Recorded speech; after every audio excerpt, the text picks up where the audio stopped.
যে নামাজি ব্যক্তির কতটুকু সামনে দিয়ে হাঁটা যাবে। এটা আমাদের প্রায় আমরা এই পরিস্থিতির মুখোমুখি হই যে নামাজি ব্যক্তির সামনে দিয়ে হাঁটা যাবে কিনা।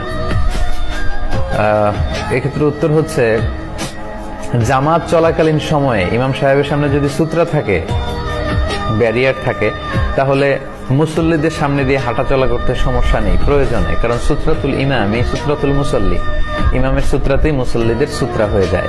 এবং সাহাবারা এমনও ঘটেছে যে জামাত চলাকালীন সময় কাতারের মাঝখান দিয়ে এসে ফাঁকা জায়গায় দাঁড়িয়েছেন, তো রাসূল সাল্লাল্লাহু আলাইহি ওয়াসাল্লাম কিছু বলেননি, অন্যান্য সাহাবারা বিরোধিতা করেননি, এটা জায়েজ আছে। কিন্তু আপনি যখন একাকী সালাত আদায় করবেন তখন আপনার সামনে দিয়ে কেউ ক্রস করতে পারবেন না।